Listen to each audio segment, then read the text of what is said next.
Okay, alright. Sana naman magandang umaga, tanghali at hapon po sa ating lahat. Peanuts Vlog po para sa inyo, para i-search nyo po yung ating YouTube channel na Peanuts Vlog. Paki-like, subscribe at share naman po ang ating content. Okay, alright. Update po tayo about sa Kim Pao for today, guys. Ano kaya yung nangyari sa ngayon, guys? Kasi nananawagan po si Paolo Avellino, nadadalo po sa Davao na kung saan po ay may mga motor po siya dun kasama ng mga iba niyang co-star or ka-showbiz po, guys. Kaya abangan po natin dyan. Ito po, guys, sa bagong issue po, napakainit ito, guys. Ayun po dito sa ating legit na sources, guys. Bago pala pong umpisahan ni Kim Chiu yung kanyang eksena or yung kanyang pagrampa ay may isang actress po na nagsabi sa kanya na hindi daw niya bagay yung kanyang kasuotan. Siyempre, ikaw ba naman tong sabihin mo sa dressing room na hindi daw niya bagay, pero hindi niya sinabi mismo kay Kim Chiu, pero narinig yung ating legit na sources, guys. Pagrinig ng ating legit na sources ay kinumpronta po niya yung actress na yun, na kung saan po ay kitang-kita mo dun sa actress na yun na yung intention niya kay Kim Chiu is kakaiba, guys. Sobra, as in. Halos dito po, guys, is nakikitaan po natin sila ng napaka-black intention niya kay Kim Chiu dahil konting oras na lang, guys, konting oras na lang. Okay sana kung mag-suggest siya na ganito yung susuotin mo. Hindi eh. Yung diretsahan daw yung sinabi sa kanyang katabi na pangit ng suot ni Kim, hindi niya bagay. Which is, konting oras na lang yung performance ni Kim Chiu. Aba, nakaka-insulto naman yun. Ano? Isipin mo to sabihin mo ng ganun. And then, hindi ka mag-perform sa tingin mo. Ano naman yung mukha ng mga nag-prepare doon sa gamit ni Kim Chiu, di ba? Kung kayo po yung nasa sitwasyon ni Kim Chiu, is it okay for you na husgahan ka ng ganun malapit na yung performance? Di ba napakapangit pakinggan, guys? Kaya itong actress na to, guys, is matagal na pala itong sinusubaybayan nila na may hinala sila dito na ito yung actress na gumagamit ng mga gamit ni Kim Chiu before. Pero, syempre, para kay Kim Chiu, guys, is baliwala lang yun. Dahil ang iniisip niya kasi is nakakatulong po siya sa actress na ito. Pero itong actress na to, guys, grabe siya. Grabe makapanlait kay Kim Chiu. Hindi mo sukat akalain na ganun yung kanyang sasabihin. Mismo pa talaga sa oras ng shooting ni Kim Chiu sa show niya. Diba? Ang lakas maka-insulto, guys. Insulto. Ang tawag kasi dyan, guys, is naiinggit siya. Every time daw po na ang daming staff ni Kim Chiu sa dressing room, guys, is nagmamasid-masid daw itong actress na to at ayun dito sa ating legit na sources, guys, nagmasid-masid daw ito. Hindi daw akalain ni Kim Chiu na may sasabihin siyang ganun sa kanya kasi sa harap daw ni Kim Chiu is napakabait niya at saka lahat daw ng mga comment niya sa harap ni Kim Chiu is yung talagang positive, pero at the end yung malapit na siya mag-perform tapos yun yung sasabihin niya, as in ang dami daw nakarinig dyan, guys, pero hindi daw narinig po yan ni Kim Chiu dahil si Kim Chiu po ay palabas na po ng dressing room at hindi lang man po yan, guys. Yun yung oras na mag-perform na daw po si Kim Chiu. Di ba? Nakaka-insulto. Di man lang niya inisip yung magiging reaction ng mga tao sa kanya. Kasi iniisip niya kasi ito, guys. Bakit lang daw si Kim Chiu yung may magaganon na performance samantalang mas marami daw yung mga actress or mga veteranong actress or actor na pwede din daw nilang ganapin yung ginagawa ni Kim Chiu. Aba, parang sinasabi niya na kasalanan ni Kim Chiu kung bakit ang dami niyang trabaho sa ngayon or bakit ang dami niyang programa sa ngayon. Hindi naman kasalanan ni Kim Chiu yun, guys, kasi tutuusin mo, nasa management naman yan. Kung maganda naman yung performance mo, di syempre ikaw naman yung kukuha sa role ni Kim Chiu. Kaso pati nga sa extra, hindi daw nila nakukuha itong actress na to dahil may ugali. May ang daming ugali. Ito kasi guys, ito kasi siya. Yung ugali daw niya kasi, kapag pagkatapos daw ng show, halimbawa, may mga shooting daw sila. Siyempre, isa siya sa mga staff, kung baga, halimbawa, extra, ganun na lang natin, guys. Ngayon, pagkatapos daw ng show, instead na tangkilikin yung ginawa niyang show, or yung show na naging extra siya pa daw yung nagda-down dun sa show na yun at sinabi pa daw niya sa mga kasama niya, sa mga friend niya na non-showbiz na hindi daw, always si Kim Chiu daw yung binabanggit niya na hindi daw marunong mag-arte si Kim Chiu. Yung, kumbaga daw is, pakyut-pakyut lang daw si Kim Chiu sa loob ng set. Saka yung boses daw ni Kim Chiu guys ito ang pinakamalala dito guys Yung boses daw ni Kim Chiu is talagang nagpapakyut daw siya para maingganyo daw yung mga tao sa showbiz sa kanya. Hindi niya alam na natural na yung boses ni Kim Chiu. Ito pa, di lang po yan. Ang paninira pa niya po kay Kim Chiu is, bakit daw hindi na-admit ni Kim Chiu na isa siya sa mga babaeng retokada sa showbiz? Bakit daw yung si Kim Chiu na ito is hindi daw niya na-admit sa mga fans niya na isa siyang retokada. Tama ba yan guys na yung pati ba naman yung personal life ni Kim Chiu na sabihin mo na retokada? Kung nahihinggit ka sa pagkaretokada ni Kim Chiu, bahala ka na. Kasi pwede ka naman magparetoke kapag may pera ka. Yun kasi yan pag wala ka kasing pera guys, tapos naiinggit ka pa, siyempre, labas niyan is naiinggit ka sa kay Kim Chiu At yun naman talaga ang totoo. Sobrang inggit mo kay Kim Chiu. Kaya kitang-kita mo guys yung kainggitan nito Kasi, sa damit pa lang ni Kim Chiu guys puring-puri daw siya nung lumabas si Kim Chiu. Tapos, after sa likod ni Kim Chiu guys, wow! Talaga, hanep. Daming nagsasabi kay Kim Chiu na dapat iwasan na ni Kim yung tao na yan, yung actress na yan. Kaso nga lang daw, sabi daw ni Kim Chiu is naaawa daw siya sa kanyang sitwasyon. Buti pa nga, ganun pa yung inisip ni Kim Chiu sa kanya, naaawa pa si Kim Chiu sa kanyang sitwasyon. Samantala, yung patalikod na tira niya kay Kim Chiu is hindi naman dapat pwedeng, kung ako lang yun guys kung ako yung nasa position ni Kim Chiu guys hindi dapat niya tirahin si Kim Chiu na kung ano-ano dahil si Kim Chiu po ay tumutulong sa kanya.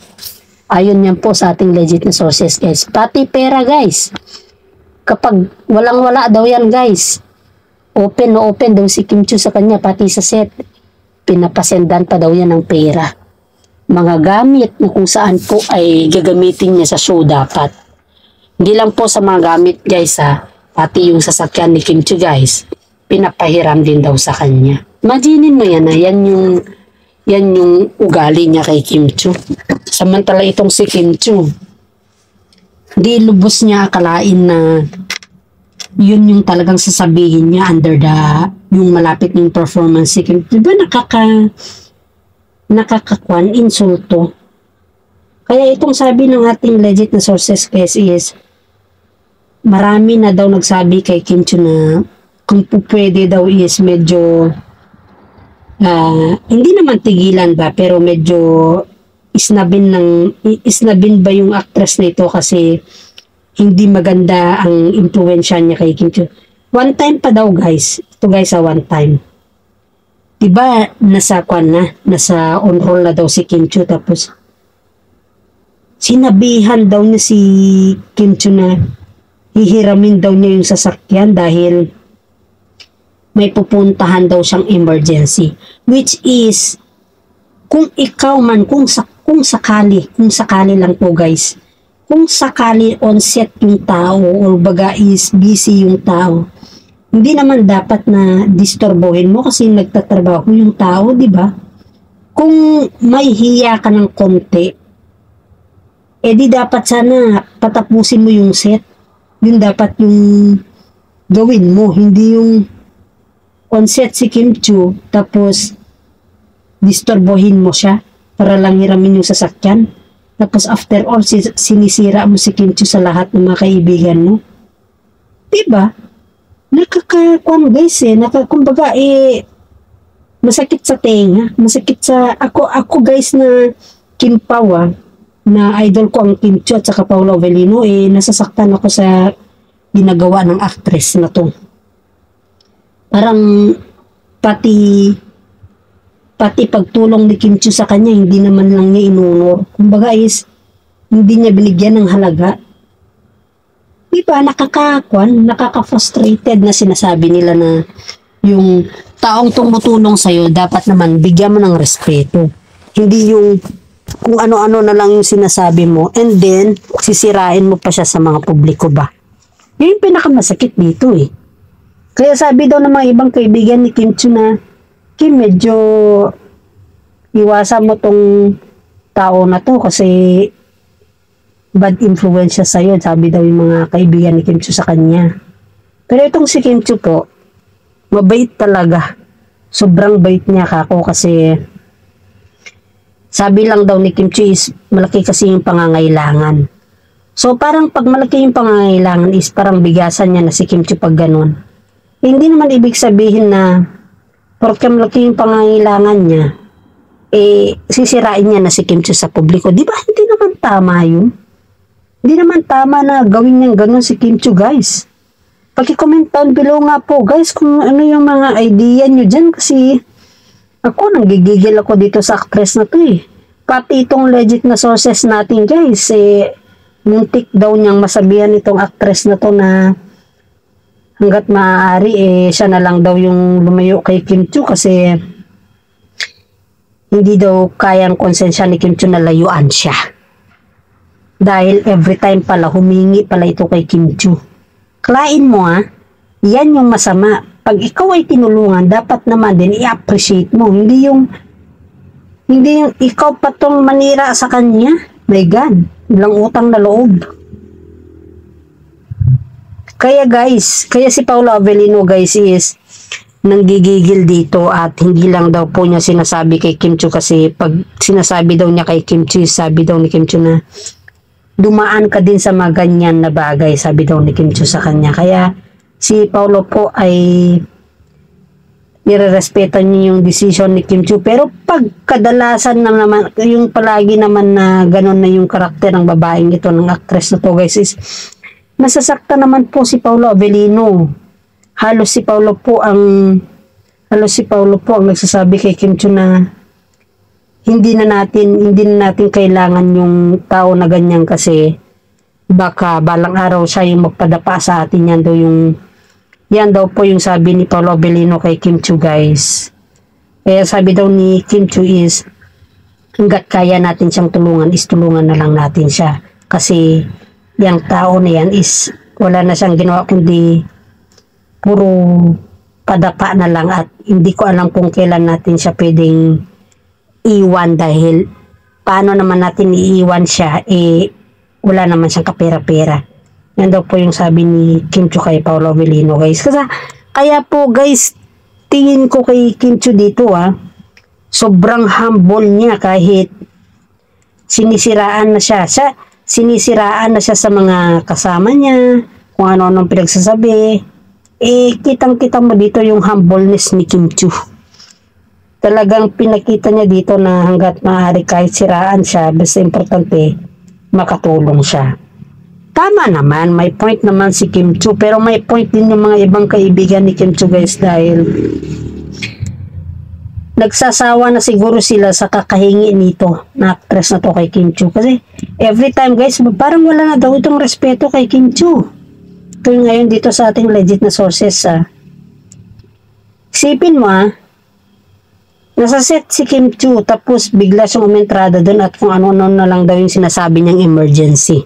Hindi lang sasakyan, pati pera. Hindi, parang kumbaga is ginawa niyang parang may patago siyang pera kay Kim Chiu, guys.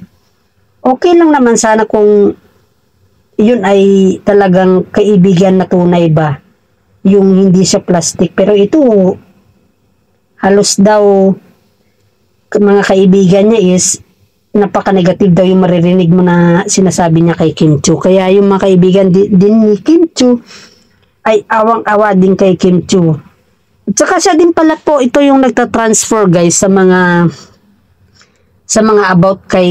about sa mga ex ni Kim Chiu na sila si Yan Lim. Siya din pala yung gossiper, kumbaga ba, siya yung nagmamarites about kila si Yan Lim. Kasi 'di ba wala namang kinalaman, wala namang kaalam si Kim Chiu about kay si Yan kung ano daw yung kanyang moment. Ngayon, siya daw yung taga-stalk sa mga account nila si Yan Lim. Kinikwento daw niya kay Kim Chiu sabi daw ni Kim Chiu sa kanya na wala na daw siyang pakialam kay si Yan Lim dahil nga po nire-respeto daw niya yung tambalan nila ni Paula Abilino, which is very true. Pero itong babae na to guys is talagang parang ayaw daw niya ito kay Paolo Avellino Parang nung sinabihan ata daw siya ni Paolo Avellino na medyo dumistansya kay Kim Chiu dahil ang dami na daw naririnig ni Paolo Avellino sa kanya yun na daw nag-start yung ayaw na daw niya kay Paolo Avellino para kay Kim Chiu. Pero si Kim Chiu guys is sabi lang daw kay Paolo Avellino na wag na lang daw patulan. Pero kahit naman siguro sobrang bait mo pag ganyan yung tao na kasama mo sa showbiz, my God. Hindi ko maintindihan.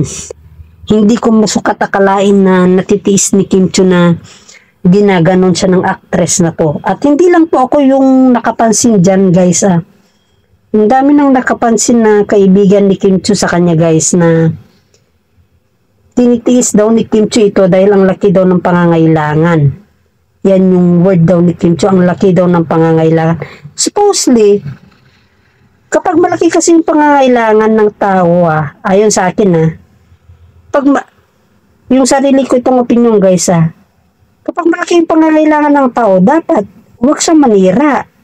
Dapat mahalin niya si Kim Chiu o alagaan niya dahil yan ay pag walang-wala siya ang hantungan niya naman is si Kim Chiu, di ba? Wag yung lahat pag naglasing ka, kasama mo yung mga kaibigan mo, tapos patalikod baho-baho na ni Kim Chiu sa'yo. Ang hirap intindihin guys, ang hirap, hindi ko sukat akalain na pupunta sa punto na ganun yung actress na to. You know guys, siya rin pala yung nagsasabi dito dito sa mga dami account na siya din pala nagsasabi sa mga ito na gumawa sila ng mga dami account para daw kapag mas marami daw yung nambas sa Kim Pao talagang babagsak daw ang Kim Pao. Yan daw po ang sabi niya. Yan dito sa ating legit na sources. Kaya nga po hindi nagsasalita yung ating mga legit na sources guys at ayaw nilang magbanggit sa pangalan ng actress na to dahil po ayaw daw ni Kim Chiu na masira ito sa publiko at lalo daw mawawalan daw ito ng karir. Kaya si Kim Chiu po is todo depensa sa kanya. Sabi nga daw ni Paolo Avellino, Kim, ang dami mo ng kaibigan, pwede kahit iyan lang, iwasan mo na. Sabi daw ni Paolo Avellino sa kanya guys. At hanggang dito na lang po tayo guys. Paki-like, subscribe at comment po. Isang comment lang po, okay na po tayo dyan. Kung nagustuhan niyo po, paki-comment kung ano po yung idea ninyo dito sa actress na to. At alam kong kilala niyo po siya guys. Alam kong very common ito at alam kong ang dami ninyong narinig na negatibo sa kanya ito guys. Kaya please comment down below. And thanks for watching. Thank you at God bless.